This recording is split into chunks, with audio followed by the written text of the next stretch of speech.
Hello and welcome to the channel, or welcome back if you are so inclined. In today's video, we got another headset deathmatch! We've got the Corsair Virtuoso RGB Wireless XT High Fidelity gaming headset, which is more of a sentence than it is a name, going off against the Astro A50s. Much better name. Anyway, let's see who wins.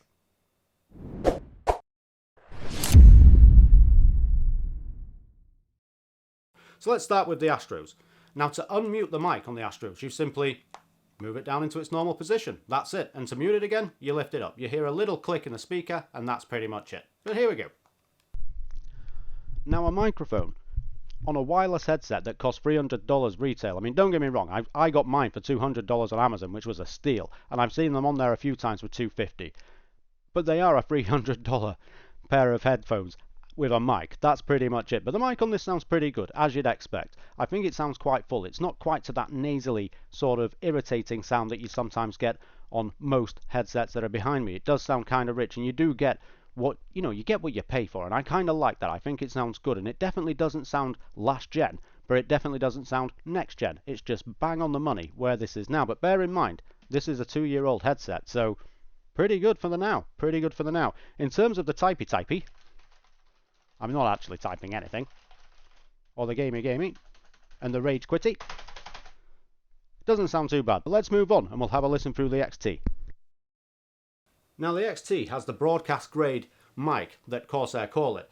The same one that's on the SE, which I previously tested, and on the standalone videos for this, I very much gushed about this specific mic. Now to mute this mic, you press the button on the bottom of it. Mic off. And you get that awesome voice telling you that it's off. Mic on. And then back on again. That's a kind of nice little touch. I do like that. Now as a default, the green light is always on to let you know that you're unmuted, but it's kind of bright and you see it in the bottom corner of your eye. But in the iQ software on PC, you can go in and just turn that off, which is what I've done. But here we go. Like I said, I previously gushed around this microphone. I think it's very, very good. It sounds very rich and full-bodied. It catches those bassier tones of the human voice, which a lot of mics, including this one to an extent, do actually miss. And I just kind of like it. I think it's very rich. I said that numerous times, but you judge for yourself. But personally for me, I think in terms of mic, it just sounds much better. Now, let's give it a bit of a listen with the old typey. And the gamey. And the rage quitty. There you are. For me, the microphone on this takes it. For every headset I've tried, I just think the broadcast grade mic is absolutely impeccable. I very much like it, and I recommend it. If you're looking for a headset that's got the best mic, then this is probably it for you. But there we are. In terms of mic quality, Corsair takes it. Now Corsair make a point of talking about their precisely tuned 50mm high density neodymium drivers. There's not a great deal of bass there. It's all kind of very precise and very accurate, but very hollow. There's not a great deal of warmth to the audio at all. The Atmos feature itself is very good when watching movies. I must confess, it is very good and the audio is very precise and accurate. For gaming, not so much. Just gets a bit muddy. For music, again, it's okay, but that lack of bass just doesn't seem to work. And when you try to add bass in the equalizer, you just seem to muddy up the audio.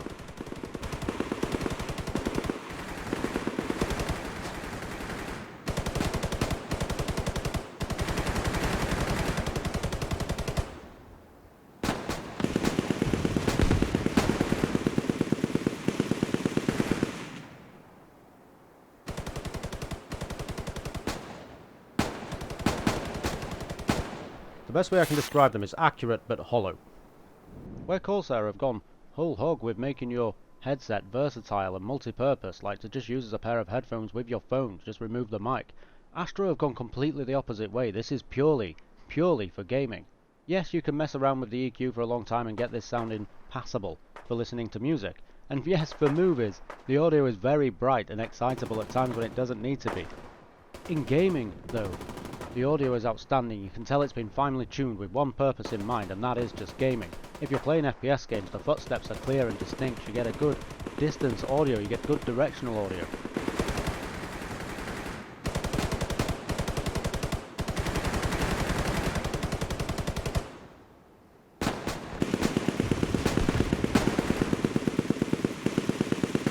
The bass is better, it's richer, it's warmer. The separation between the bass, the treble and the mids is just better. I understand that audio is subjective, but for me, the A50s take it. So let's start with the Virtuoso XT. Now this thing is a very good looking piece of kit and it's very well put together with very nice materials. Even if we just start at the top, you have this wonderful little discreet Corsair logo embossed onto this very soft and plush feeling. It almost feels like it's genuine leather across the top of the headband. And on the underside of the headband we have quite a generous amount of cushioning in the centre, but that cushioning sort of tapers off as you come further down the arms itself. And at the bottom of the headband you have these two beautifully coloured gunmetal grey pieces of aluminium, these two colours just here that hide this wonderfully crafted aluminium extending bar that does have lines and numbers to help you resize it should you let a friend use this, for instance, or you've just knocked it, something along those lines. And listen to this, it just sounds very, very expensive. Coming down from these colours we do have these, again, milled pieces of aluminium to make these wonderful little arms, and they are polished on the edge just to give it that little bit of sheen that looks very, very pretty. The actual ear cups themselves are perfectly round, which looks great, but not necessarily the most practical shape for a gaming headset. The Type-C input for fast charging, which is very, very good, and a 3.5mm aux cable input as well, in case you want to connect this to a DAC on your PC or to a controller for your console. Then we have on the right ear cup, at the top, we have this solid piece of aluminium for the volume controls, which is just an infinity wheel, and there's very little acceleration or deceleration to it. It just seems to stop moving the moment you lift your finger off it, which is very, very nice. Then we have the selector for whether or not you're using the USB cable to get that higher fidelity audio or whether you're going wireless. Next to that we have the Bluetooth controls, and of course we've already heard what the mic sounds like, but look at this thing, it's absolutely beautiful. Again, with the end of this being aluminium, and they polished it just to give it that nice little sheen. I like this microphone a lot, I'm sure that you can tell, and that connects to this via micro USB, and it is a keyed connector, so you can't actually get this in the wrong way around. On the inside of the ear cup there is a little bit of padding over the driver itself, but not a great deal at all, so you still can feel it if your ears do get on the inside. And again, with these being a round ear cup, it does tend to trap a bit of your ear in there. But the cushioning itself around the outside again is that remarkably soft leather, and it feels very, very nice. I'm sort of gushing over the design of this somewhat because it is a beautiful piece of kit. But there we are, the build quality of this thing is just delightful. Now the Astro A50s couldn't be a more stark contrast to the materials chosen and the actual style of the headset itself. As you can see, the A50s are far more of a gamery sort of setup and design than you get with the Virtuoso XT. And the materials, this is a mostly plastic build, however a lot of those plastics are very flexible, they're very sort of durable, rubbery-esque plastics, which is very, very nice. So let's just jump straight into it. Right at the top, like I said, we get that flexible sort of rubber for the headband itself that just flexes and warps everywhere. And you do have this interchangeable little cap that goes on top of the headband itself, which on the underside of which has this padding here. Now this padding doesn't seem very thick, but trust me, it is. It's very comfortable to the top of the head, and it works an absolute treat. And it is sort of an airflow material, which is also very good in terms of, especially on a day like today, which is remarkably warm, you get a lot less heat buildup with that sort of material. Now coming away from the headband itself takes us onto this, the only piece of metal on the entire headset itself, are these two metal sort of rods, I suppose, down the side that have these markings on them to help with you sizing it up. And all you do to size the headset is simply move these up and down on the headband, and it uses friction to keep itself in place and keep itself in the right position, which is all very, very nice. Coming down to the ear cups themselves, we do have these wonderful, again, pieces of rubberized plastic that are just holding the ear cup itself to the headband, and you do get a slight bit of movement.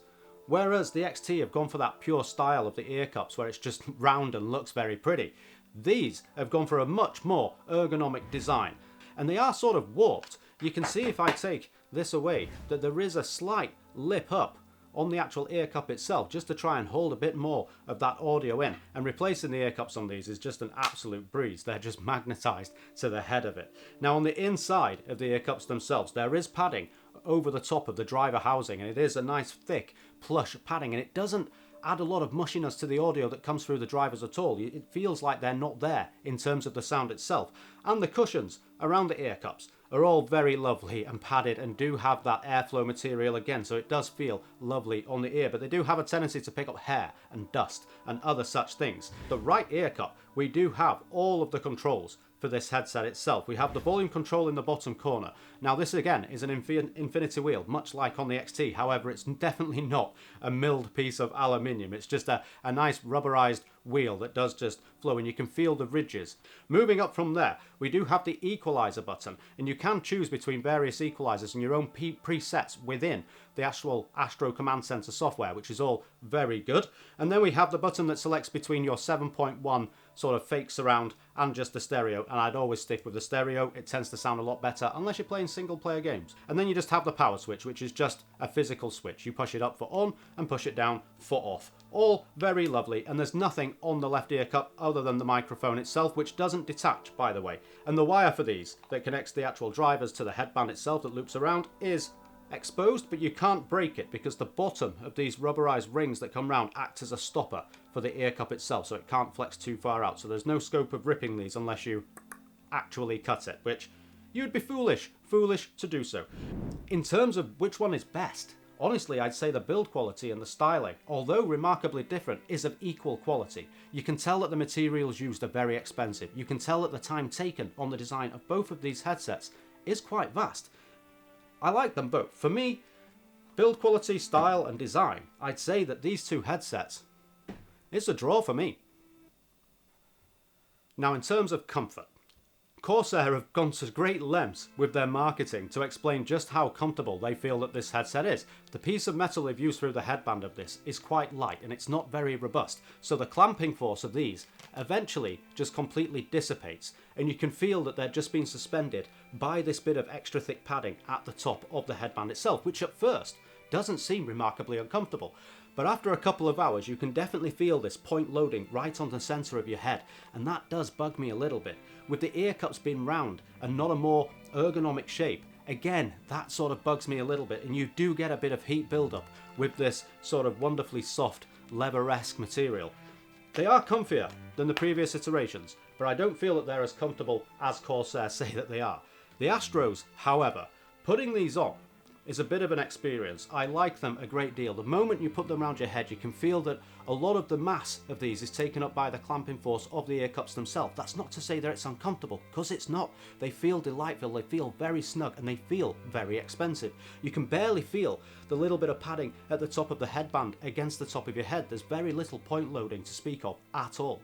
Now in terms of comfort, and if we were doing a comparison, which we are, the Astros absolutely take this, but by quite some margin as well. This isn't a little bit that they take it by. They absolutely blow the doors off when it comes to comfort. So for this round, the Astros take it. Now in terms of features, I suppose we might as well start with the software. Both of these headsets come with their own respective software. For the Corsair, it's IQ. For the Astros, you get the Command Center.